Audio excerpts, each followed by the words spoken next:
My son-in-law offered me to invest in his startup. I put in all my savings, $200,000. A month later, he announced the business went under, but I accidentally saw him in a new Mercedes. I said nothing. I just handed all the correspondence and documents to my old friend, who turned out to be a prosecutor. I'm glad you're here with me. Please listen to my story till the end and let me know which city you're listening from. That way I can see how far my story has traveled. I used to think I was a pretty good judge of character. 72 years on this planet, 40 years running my own construction business, raising 3 kids. You'd think I'd developed some kind of radar for dishonesty. But looking back now, I realize that trust can be the most dangerous thing you carry into your golden years. My daughter Jennifer married Marcus 5 years ago. He seemed decent enough, charming, well-dressed, always had an answer for everything. He worked in tech consulting, which I never fully understood, but then again, I was a builder. I worked with concrete and steel, things you could see and touch. His world of apps and digital platforms was foreign to me, and I suppose I gave him the benefit of the doubt because of that. My wife Sarah had passed 3 years earlier, and if I'm being honest, I was lonely. Jennifer lived 2 states away, and my sons were busy with their own families. When Marcus started calling me every week, asking about my health, sharing stories about his work, inviting me to visit, well, it felt good to be included. Maybe that's where I went wrong. Maybe I wanted family connection so badly that I stopped asking the right questions. The conversation that changed everything happened on a Sunday afternoon in March. Jennifer and Marcus had driven up to visit me in my home in suburban Philadelphia. We were sitting in my backyard, and Marcus was unusually animated. "Dad," he said. He'd started calling me that after the first year. "I need to talk to you about an opportunity. A real game changer." I should have heard the alarm bells right then, but instead, I leaned forward, interested. "I'm launching a startup," Marcus continued. "Medical technology platform. We're connecting patients directly with specialists using AI-driven diagnostics. The pilot program in Boston showed incredible results." He pulled out his laptop and showed me slides, charts with upward arrows, testimonials, projected revenue streams. It all looked impressive, though I understood maybe half of what I was seeing. "We're in our Series A funding round," he explained. "I've already secured commitments from 3 venture capital firms, but we're keeping a small allocation available for family investors, people who can get in on the ground floor." "How much are you looking for?" I asked. "The minimum investment is $50,000, but honestly, Dad, the more you can invest, the better your return will be. We're projecting 5 to 10 times return within 18 months. I thought about my savings. After Sarah died, I'd sold the business and put everything into safe investments. I had just over $200,000, my security, my legacy for the kids. But Marcus was family, and if he was offering me this opportunity, "What does Jennifer think?" I asked. "She's already in for $30,000 from her own savings," Marcus said smoothly. "She believes in this completely." That was the moment I should have called my daughter separately, verified his claim, asked harder questions. But I didn't. Over the next week, Marcus sent me documents, incorporation papers, investor agreements, bank account information for the wire transfer. It all looked legitimate. I had my lawyer friend Jim glance at it, but he specialized in real estate, not venture capital. He shrugged and said it looked standard enough. I transferred $200,000, my entire life savings, into the investment account Marcus provided. For the first few weeks, everything seemed normal. Marcus sent me weekly updates about their progress. They'd hired a development team. They were in talks with several major hospital networks. The platform was in beta testing. Then, about a month after my investment, Marcus called with news that made my blood run cold. "Dad, I don't know how to tell you this," he said, and I could hear something in his voice. Was it genuine distress? Or was I imagining things now? The deal fell through. Our lead investor pulled out at the last minute. We had to dissolve the company. I'm so sorry, but the money's gone. The money was gone. $200,000. Gone. I sat in my kitchen for hours after that call, staring at nothing. My hands were shaking. My entire future wiped out. But what could I do? It was a business investment. These things happened, right? Marcus sounded devastated. Jennifer called me crying, apologizing, saying she'd lost her money too. I tried to accept it. I tried to move on. I cut back on expenses, started looking at my budget differently, wondering if I'd need to sell the house eventually. Then, 3 weeks later, I was driving through town running errands when I stopped at a red light. And there, pulling up next to me in the left lane, was a brand new Mercedes-Benz S-Class. Sleek, black, probably $70,000 if it was a dime. The driver turned to look at something, and my heart stopped. It was Marcus. He didn't see me. The light changed, and he drove off, and I sat there frozen even as cars behind me started honking. My hands gripped the steering wheel so hard my knuckles went white. A man whose business had just failed. A man who'd just lost everything. Who'd called me crying about the collapse of his startup. Driving a brand new Mercedes. I didn't go straight home. Instead, I pulled into a parking lot and sat there, engine running, trying to breathe normally. My chest felt tight. Was I having a heart attack? No, this was rage. Pure, cold rage mixed with humiliation that made me want to vomit. How stupid had I been? How blind!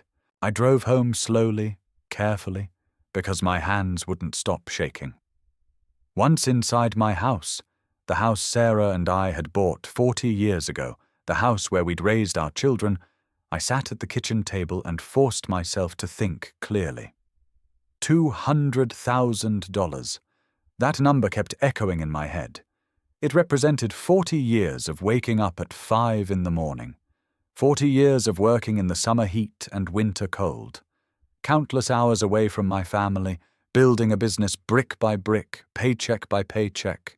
Every sacrifice Sarah and I had made, every vacation we'd postponed, every luxury we'd denied ourselves so we could save for the future. Gone, and not because of bad luck or a real business failure. Stolen. But I had no proof. Not yet. And without proof, what could I do? If I accused Marcus directly, he'd deny everything. He'd say I was a confused old man, maybe hint that I was getting senile. Jennifer would have to choose between her father and her husband, and that would destroy our relationship forever. I needed to be smart about this. I needed to be sure. That night, I couldn't sleep. I lay in bed staring at the ceiling, and a question kept circling through my mind. If Marcus had lied about the business failing, what else had he lied about? I got up at 3 in the morning and went to my home office. I'd kept all the documents Marcus had given me in a file folder. I spread them out on my desk and started reading with fresh eyes. The incorporation papers listed Marcus as CEO of MedConnect Solutions, Inc. I opened my laptop. Sarah had insisted I learn to use computers, said I needed to keep up with the times, and started searching. I found a business registry website and looked up the company name. MedConnect Solutions, Inc. existed. It had been incorporated in Delaware 6 months before Marcus approached me. But when I searched for any news about the company, any press releases, any mention of venture capital funding or hospital partnerships, there was nothing.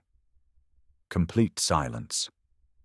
For a company that was supposedly revolutionary, there was no digital footprint whatsoever. I spent the next 3 days digging deeper, teaching myself things I never thought I'd need to know at 72. I learned how to find business filings, how to search for press releases, how to look up property records. The more I searched, the more the picture became clear, or rather, the more obvious the absence of any real picture became. There was no Series A funding round, no venture capital firms, no hospital partnerships, no development team. MedConnect Solutions existed only on paper, a shell company designed for one purpose, to steal money from suckers like me. And that Mercedes. I drove past the dealership where I'd seen similar models. The salesman confirmed what I already suspected. The S-Class started at around $75,000. With the options I'd noticed on Marcus's car, it was probably closer to $90,000. My money. He'd bought that car with my money, but how could I prove it? I had documents showing I'd wired money to an investment account. I had Marcus's claims about a failed business. But I couldn't access his bank records. I couldn't prove where he'd spent the money. A good lawyer could argue that yes, the business failed, and yes, maybe Marcus had been irresponsible with his personal finances. But that didn't prove fraud. I needed help. Real help. Professional help. That's when I thought of Daniel. Daniel Reeves and I had known each other for nearly 50 years. We'd met in the army, served together, stayed friends through all the years after. While I'd gone into construction, Daniel had gone to law school, then spent 30 years as a prosecutor. He'd retired 5 years ago as the district attorney for the Eastern District of Pennsylvania.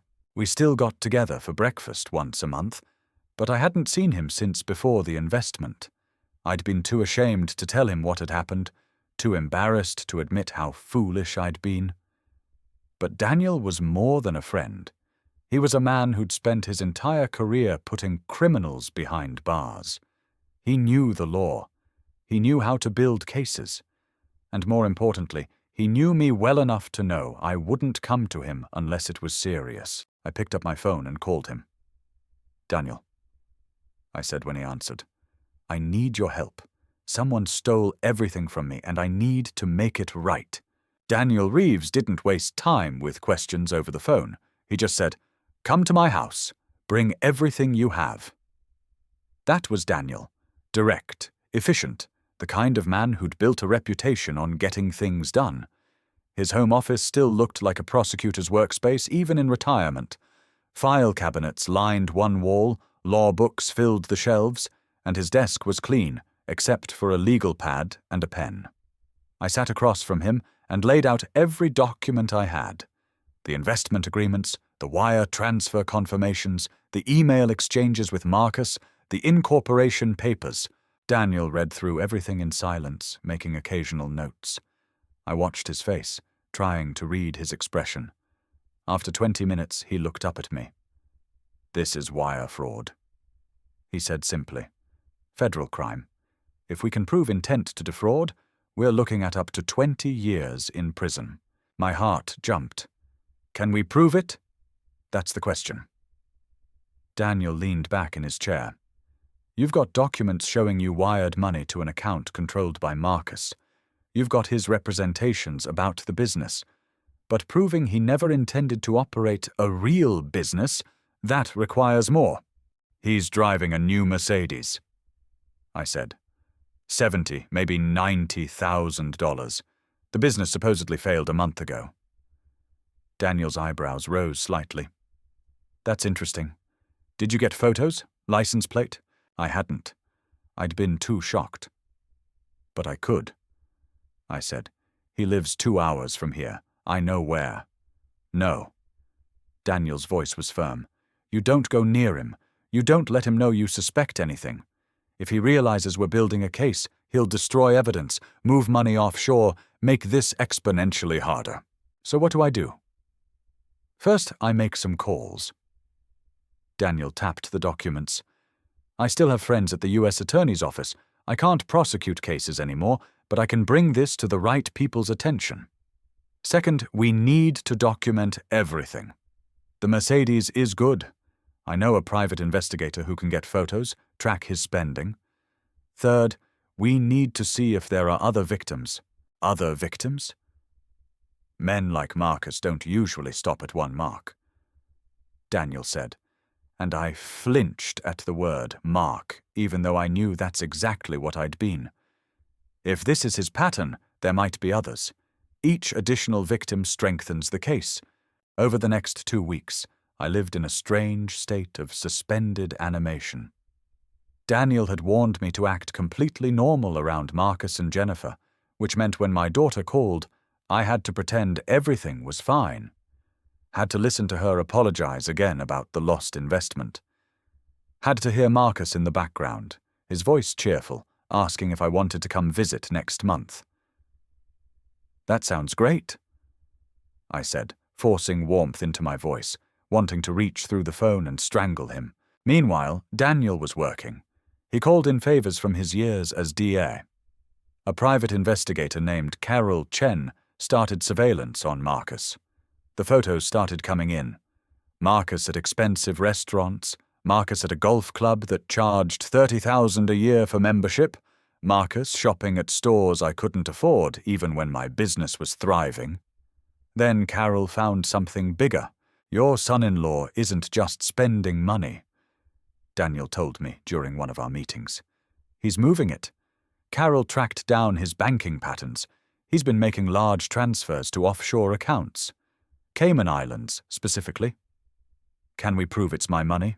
"We're getting there." Daniel pulled out a folder. "But here's what's really interesting. Carol did some background research. MedConnect Solutions isn't Marcus's first startup. He incorporated 2 other similar companies in the past 3 years. Both dissolved within months of formation. And get this, both had investors who filed complaints." My stomach turned. "How many people has he done this to?" "We've identified at least 3 others so far, amounts ranging from $50,000 to $300,000. All of them older, all family connections, his uncle, Jennifer's godfather, an elderly couple from his former church. It wasn't just me. I was part of a pattern, a predator who targeted people who trusted him, who saw him as family. Then came the proof I'd been waiting for. Carol managed to get copies of Marcus's credit card statements through methods Daniel said I shouldn't ask about. The Mercedes dealership charge was right there, $89,000, dated 2 weeks after I'd wired him my money, along with charges for luxury hotels, designer clothes, jewelry. "We've got him," Daniel said. "I'm taking this to the FBI tomorrow." The FBI agent's name was Sarah Mendez, which made me think of my late wife and wonder if that was some kind of sign. She was younger than I expected, maybe 40, but Daniel assured me she was one of the Bureau's best white-collar crime investigators. We met at the Federal Building in downtown Philadelphia. I had to go through security, surrender my phone, and follow Daniel through corridors that felt designed to intimidate. Agent Mendez's office was small and efficient, much like Daniel's, and she listened to my story with an intensity that made me feel like every word mattered. "Mr. Patterson, I'm going to be direct with you," she said after I'd finished. "We've been looking at Marcus Holloway for 6 months now." I blinked. "You have?" "One of his previous victims filed a complaint with our office. We started investigating, but we needed more evidence, more victims willing to come forward. Your case, with Mr. Reeves's documentation, gives us what we need to move forward." "What happens now?" I asked. "We open a formal investigation. We'll subpoena his financial records, trace the money, build a comprehensive case. But Mr. Patterson, I need you to understand something." She leaned forward. "This process takes time. Months, possibly. And during that time you cannot let Marcus know we're investigating. Can you do that?" I thought about facing my daughter, continuing to pretend, swallowing my rage every time I heard his voice. "Yes," I said. "I can do that." "One more thing," Agent Mendez added. "It's possible Marcus will sense something is wrong. These fraudsters often have instincts. If he contacts you, if he asks unusual questions, if he seems suspicious, you call me immediately." I agreed. Daniel and I left the Federal Building, and for the first time in weeks I felt something like hope. That hope lasted 5 days. I was in my backyard, trying to do some normal task, weeding the garden, I think, when my phone rang. Jennifer. "Dad, Marcus wants to come see you," she said, and something in her voice sounded strange. Tight. "Tomorrow, is that okay?" Everything in me wanted to say no, but I remembered Agent Mendez's warning. Act normal. "Sure, honey, that's fine." They arrived the next afternoon. Jennifer hugged me, but she seemed distracted, worried. Marcus, on the other hand, looked different. The easy charm was gone, replaced by something harder. His smile didn't reach his eyes. "Dad, can we talk?" Marcus said. "Just us men." Jennifer glanced between us, then went inside to make coffee. Marcus and I sat on the back porch, and I felt my heart rate increase. This was it. Whatever was coming, this was it. "I've been thinking a lot about the investment," Marcus began, his tone casual, but his eyes watching me carefully. "About how devastating it must have been for you to lose that money." "It was difficult," I said carefully. "I'm sure it was." He paused. "Dad, have you talked to anyone about it? Any lawyers, maybe? Any of your friends in law enforcement?" My blood ran cold, but I kept my face neutral. Why would I do that? It was an investment. Investments fail sometimes. Right, of course. Marcus shifted in his chair. "It's just, I heard something interesting the other day. Someone mentioned that an investigator was asking questions about me, about my business dealings." I shrugged, channeling every ounce of casual indifference I could muster. "I wouldn't know anything about that. Maybe it's just standard business stuff?" Marcus's expression hardened. "Dad, I need you to understand something. If anyone were to make false accusations against me, accusations of fraud, for instance, that would be a serious problem, not just for me, but for Jennifer, for our marriage, for your relationship with your daughter." There it was, the threat wrapped in concern. "Are you threatening me?" I asked quietly. No. He held up his hands. "I'm just saying that family should stick together. Family should protect each other. And sometimes, when old people get confused, when they start imagining things that didn't happen, it can tear a family apart. I'd hate to see that happen. I'd especially hate to see Jennifer forced to choose between her father and her husband." I looked at this man, this criminal who'd stolen everything from me, and felt a cold calm settle over me. He was trying to intimidate me, trying to make me feel like a confused old man who couldn't trust his own mind. "Marcus," I said slowly, "I'm not confused, and I'm not imagining things." His face changed. The mask slipped just for a moment, and I saw the real Marcus underneath, calculating, cruel, and worried. "You should be careful, old man," he said softly. "Very careful." Then he stood up, called to Jennifer that they needed to go, and left. I sat on the porch for a long time after they drove away, my hands shaking, not from fear, but from anger. I called Daniel. "He knows," I said, "and he just threatened me." "Good," Daniel replied. "Now we document everything, and we wait." The next move came 3 days later, and it was more sophisticated than I'd expected. Marcus didn't call me directly. Instead, Jennifer showed up at my house alone on a Thursday afternoon when she should have been at work 2 states away. "Dad, we need to talk," she said, and I could see she'd been crying. My heart sank. Whatever Marcus had planned, he was using my daughter to deliver it. I made us coffee and we sat at the kitchen table, the same table where I'd eaten breakfast with Sarah for 40 years, the same table where we'd celebrated birthdays and holidays, where we'd told our children about their grandmother's death. "Marcus is really worried about you," Jennifer began, wrapping her hands around the coffee mug. "He thinks you're under a lot of stress. He thinks maybe losing the investment money affected you more than you're admitting." "I'm fine, sweetheart. Are you, though?" She looked at me with those eyes that reminded me so much of Sarah. "Dad, Marcus told me that you accused him of fraud, that you think he stole your money deliberately. So that was the angle. Make me seem paranoid, unstable. Did he tell you about the Mercedes?" I asked quietly. Jennifer blinked. "What? The brand new Mercedes-Benz S-Class he's driving? $90,000, give or take, for a man whose business just failed and who lost all his investors' money." She was quiet for a moment. "He explained that. It's a lease, and he got it before the business collapsed. He's locked into the contract. Jennifer, when did he get that car? I don't know. A couple months ago? After or before he took my money? She hesitated. And in that hesitation, I saw doubt flicker across her face. But then she shook her head, as if physically dispelling the thought. Dad, Marcus wanted me to give you something. She pulled an envelope from her purse and placed it on the table. I opened it. Inside was a check for $50,000, made out to me, signed by Marcus. I stared at the check.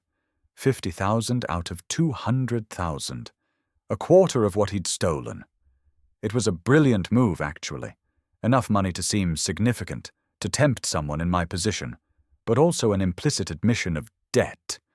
If I accepted this check, I'd be accepting his narrative, that he was a good man trying to make amends for a failed business, not a criminal who'd committed fraud.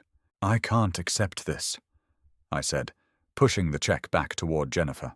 Dad, don't be stubborn. I know you need the money. You sold your truck last month. I know you're cutting back on everything. How do you know I sold my truck?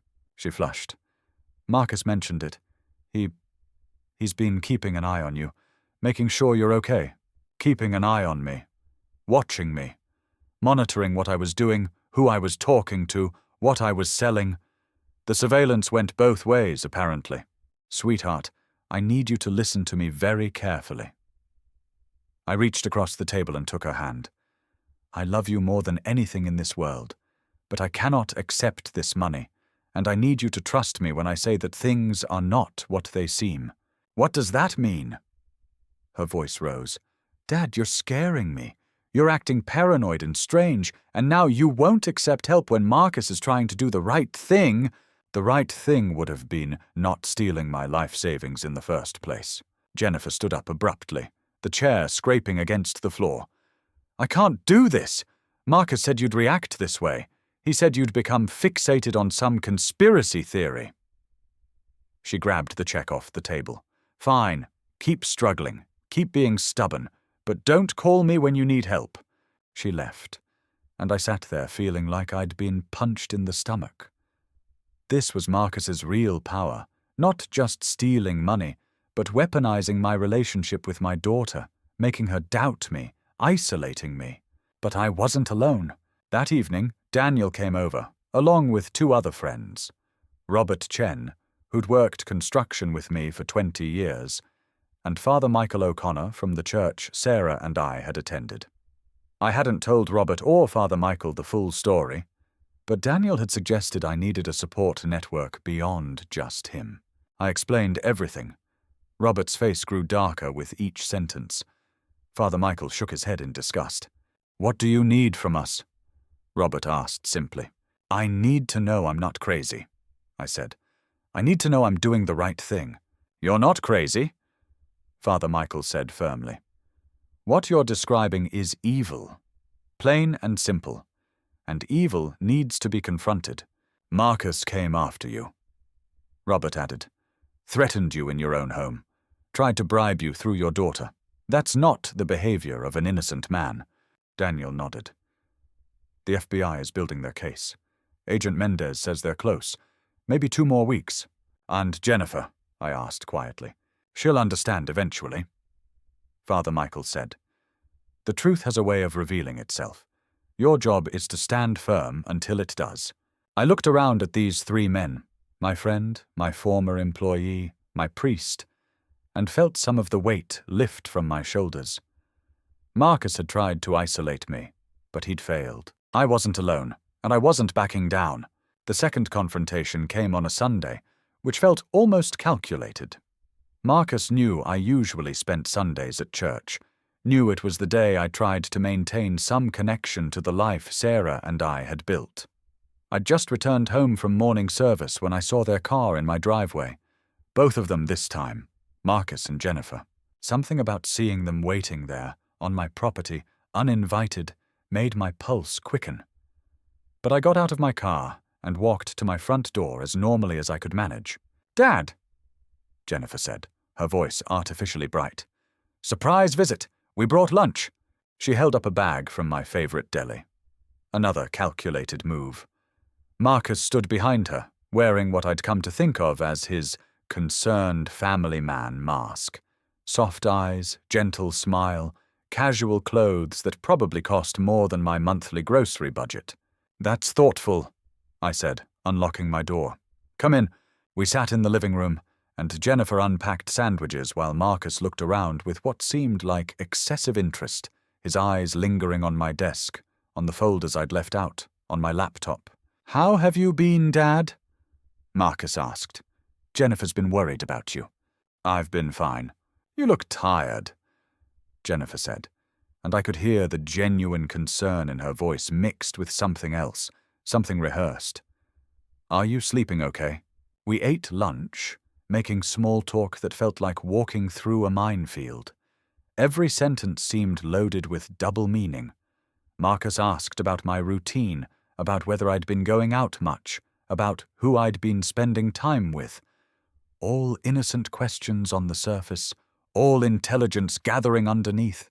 Finally, after we'd cleared the lunch remains, Marcus leaned back on the couch, and his expression shifted. The mask began to slip. "Dad, we need to have an honest conversation," he said. "Jennifer told me about your reaction to the check I offered. I'm disappointed." "Marcus," Jennifer started, but he held up a hand. "No, honey, let me say this. Dad, I came here today to offer you an opportunity to make this right, to reconcile, to move forward as a family." He leaned forward, elbows on his knees. "I know you're talking to people. I know you've been making accusations. I know you've contacted authorities about me." Jennifer's head snapped toward me. "Dad, what is he talking about?" "Your father," Marcus continued, his voice still controlled but with an edge now, "has been telling people that I defrauded him, that I never intended to run a real business, that I'm a criminal." "Because you are," I said quietly. The room went silent. Jennifer stared at me, her face pale. Marcus's jaw tightened. "That's a very serious accusation," Marcus said softly. "The kind of accusation that could be considered slander. The kind of accusation that could result in legal action against you. Let it." "Dad!" Jennifer stood up. "What is wrong with you? Marcus is trying to help, trying to give you money, trying to repair our family, and you're sitting here calling him a criminal." "Jennifer, sweetheart, I need you to see what's happening here," I began, but Marcus cut me off. "What's happening is that you're a bitter, angry old man who made a bad investment and can't accept responsibility for it." His voice was louder now, the veneer of civility cracking. "You're so desperate to blame someone else that you've invented this fantasy where I'm some kind of villain." "There's nothing fantasy about it," I said, standing to face him. "I have documentation. I have evidence. I have proof that you're a fraud." Marcus stood too, and for a moment I thought he might become physical. He was younger, stronger, and the rage on his face was undisguised now. "You have nothing, old man. Nothing that will stand up in any court." "Marcus, please," Jennifer said, her voice shaking. "Can we just calm down? Your father needs to understand something," Marcus said, turning to her, but still staring at me. "He needs to understand that I've built a good life. I've worked hard, I've provided for you, and I won't let a confused, senile old fool destroy that, because he can't accept that his investment failed." "I'm not confused," I said, my own anger rising now. "I'm not senile, and I'm not backing down." "Then you're a fool." Marcus grabbed his jacket.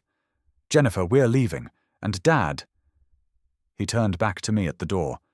"You should think very carefully about what you're doing. Because when this is over, when you've realized you were wrong, Jennifer and I won't be here anymore. You'll have destroyed your relationship with your only daughter over your own stubborn pride. Is that what Sarah would have wanted? Bringing Sarah into it, that was the final straw. Don't you dare speak her name," I said, my voice shaking. "Don't you dare use my wife's memory as a weapon against me." "Come on, Jennifer," Marcus said, pulling her toward the door. My daughter looked back at me, tears streaming down her face. "Dad, please, please just accept the money and let this go." I can't, sweetheart. I'm sorry, but I can't. They left. I stood in my living room, listening to their car drive away, and felt my legs go weak. I sat down heavily on the couch, my hands trembling.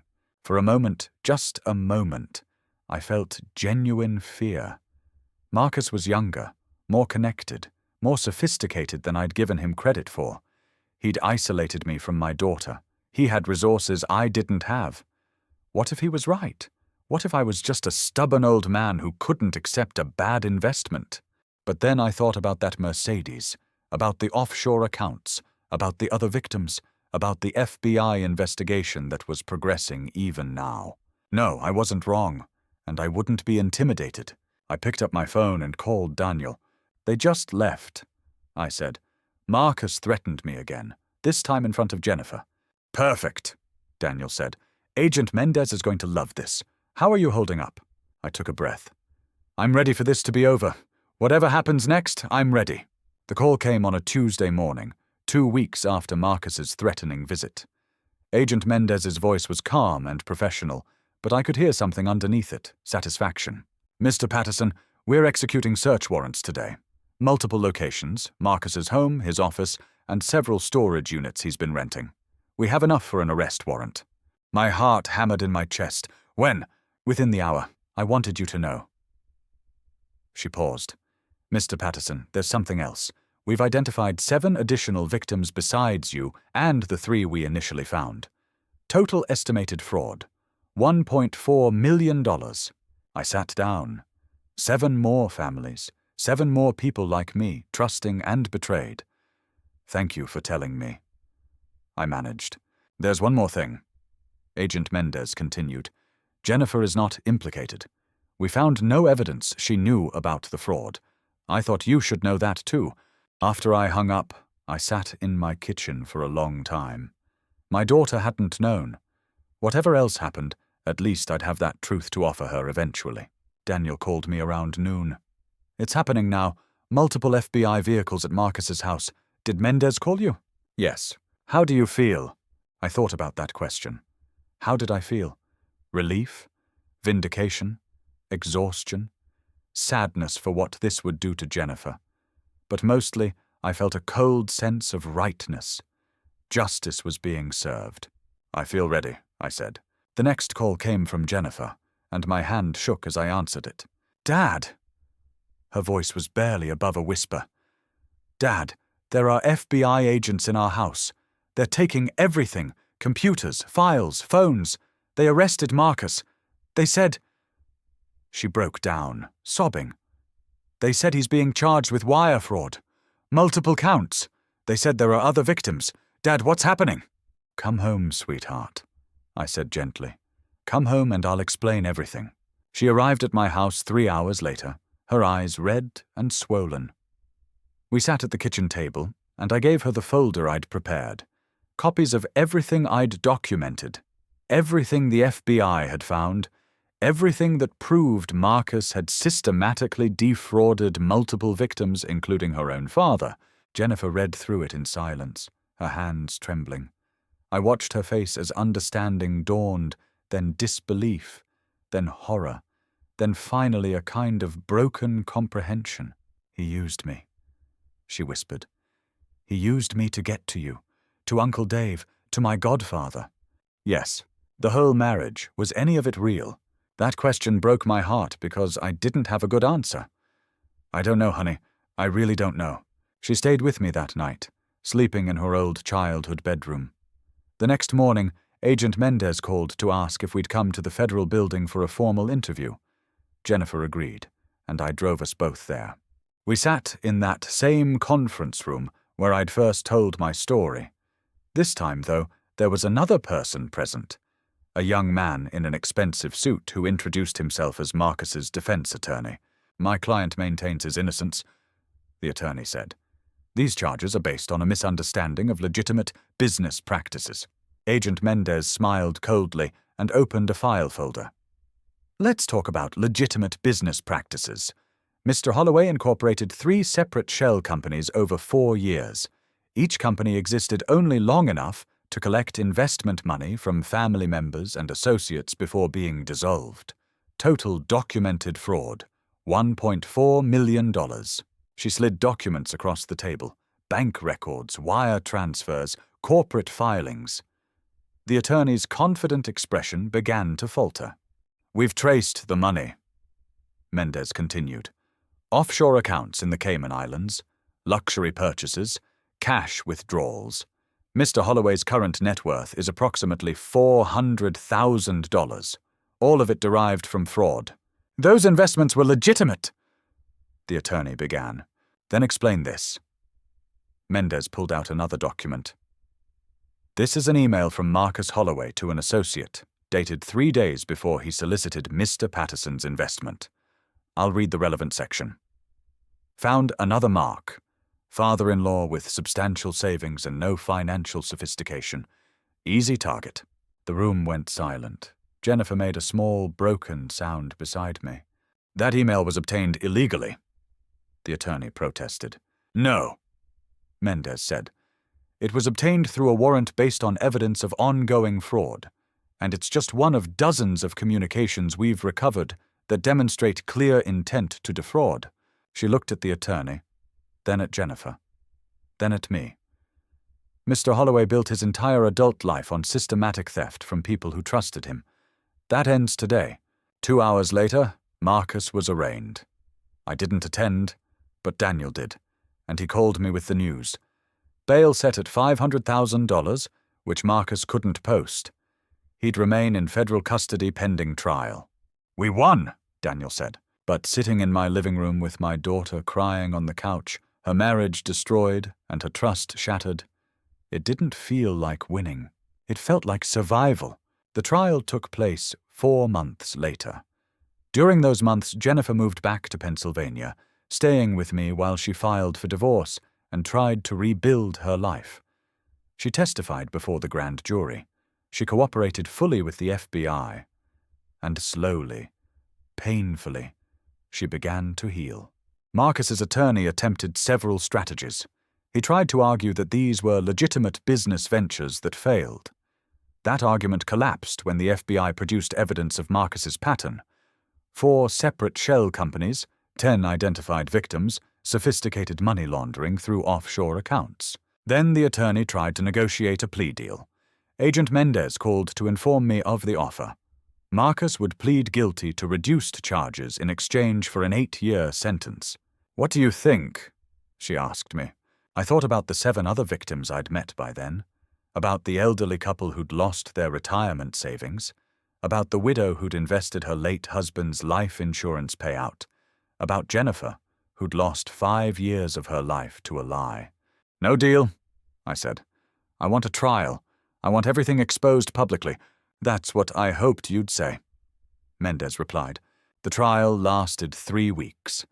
I attended every day, sitting in the second row with Daniel on one side and Jennifer on the other. Marcus sat at the defense table in a cheap suit.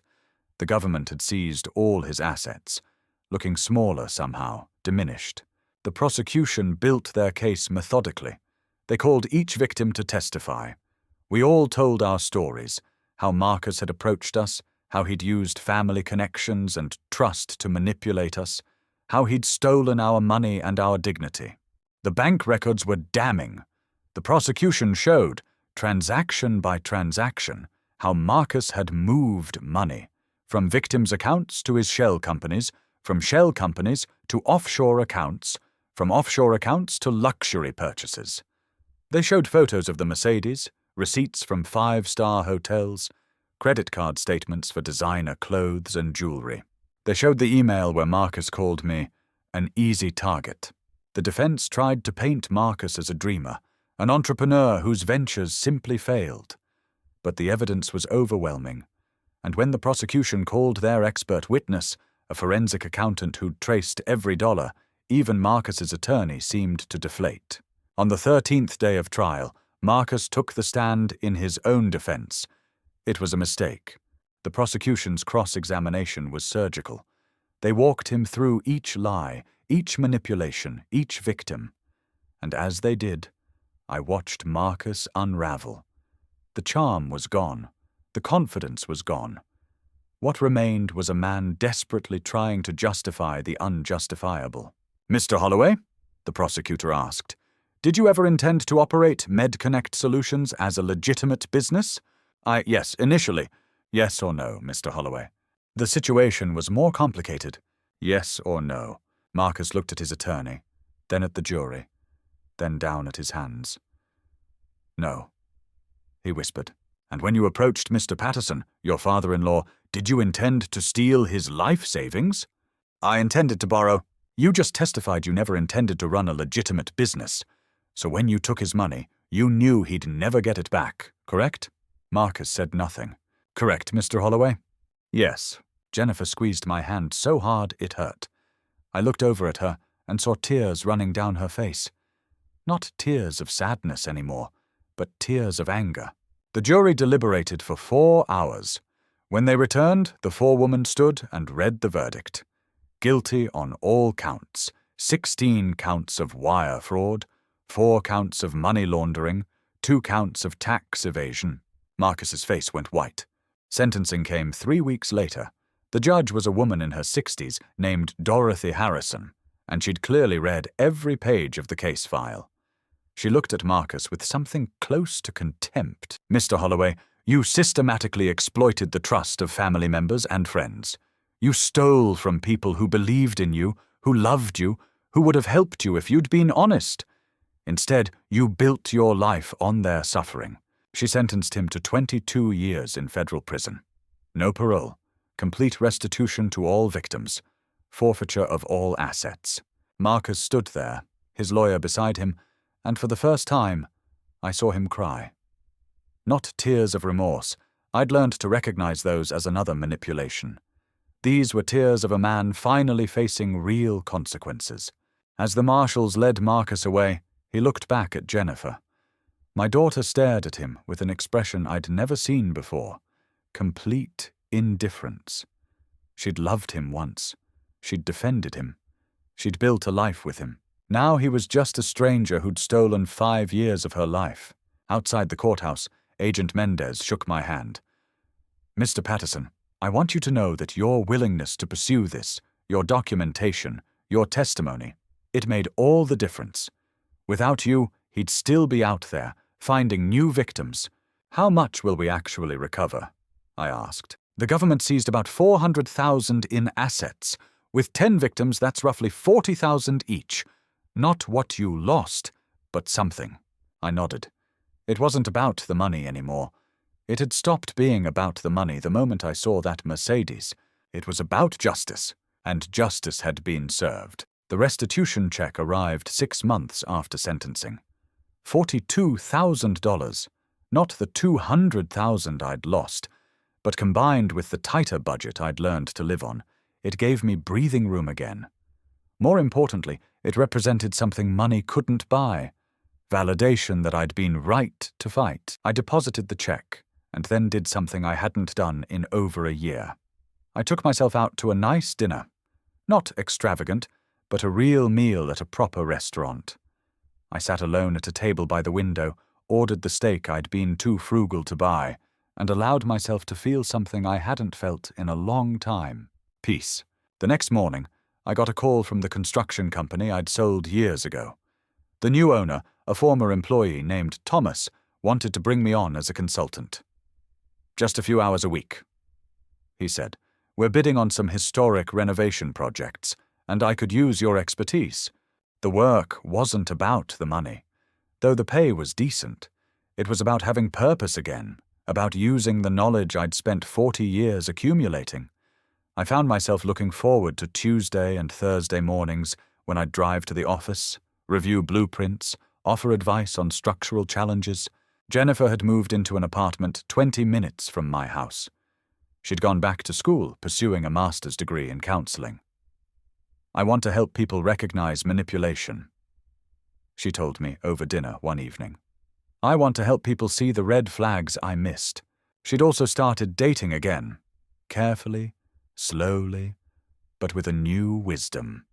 She brought her new boyfriend, a high school teacher named Alex, to meet me. He was kind and genuine, And when I did my usual background research, yes, I'd become that person. He checked out completely. No criminal record, no string of failed businesses, no suspicious offshore accounts. Dad, you can stop investigating my boyfriend, Jennifer said when she caught me. But she was smiling. Just being thorough, I replied. The other victims and I had formed an unexpected support group. We met monthly, initially just to process the trauma, but it evolved into genuine friendships. Robert Chen joined us sometimes, as did Daniel, and we'd become a sort of informal network, helping each other navigate post-fraud life. One of the victims, Margaret Walsh, had been defrauded of her late husband's life insurance payout. She'd been suicidal after the trial, but seeing Marcus imprisoned had given her the strength to continue. I needed to know he couldn't hurt anyone else, she told our group. 6 months after sentencing, she'd started volunteering with an elder abuse prevention organization. Father Michael O'Connor had incorporated fraud awareness into the church's financial literacy program. Evil thrives in silence, he said during one sermon. But when good people stand up, when they refuse to be intimidated, justice prevails. Meanwhile, Marcus's life had collapsed utterly and completely.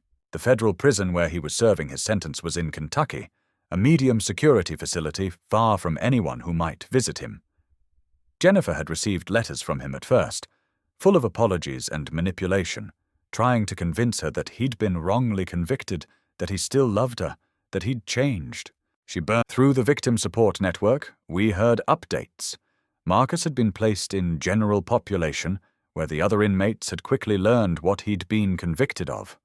Fraudsters who targeted family members weren't popular in prison. He'd been beaten twice in the first year, badly enough to require medical attention.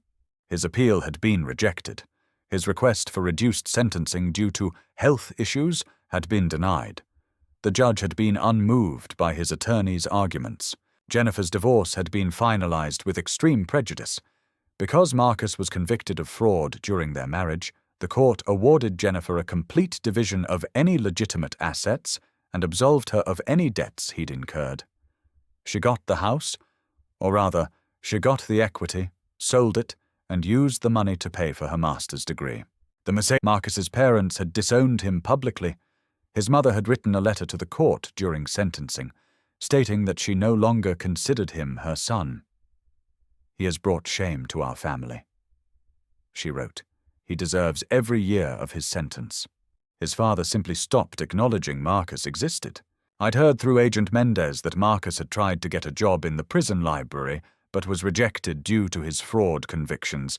Even in prison, no one trusted him with records or money.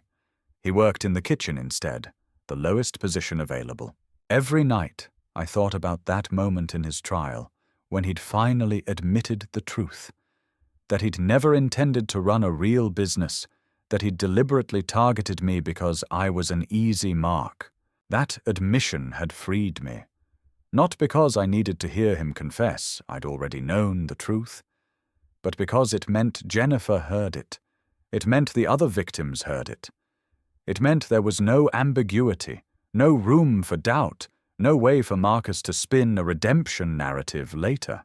He was exactly what I'd said he was, a predator who'd destroyed lives for luxury purchases and ego, and now he'd spend the next 2 decades in a concrete cell, his freedom gone, his reputation destroyed, his future erased. I should have felt satisfaction, maybe even joy. Instead, I felt something quieter. Rightness. The scales had balanced. Justice had been served, and I could finally move forward. So that's my story.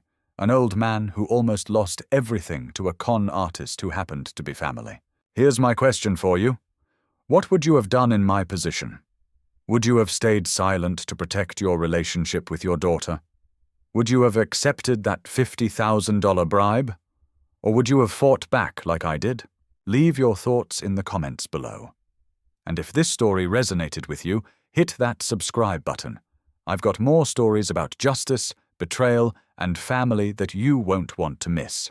Remember, trust is precious, but verification is essential, and never ever let someone make you feel crazy for trusting your instincts.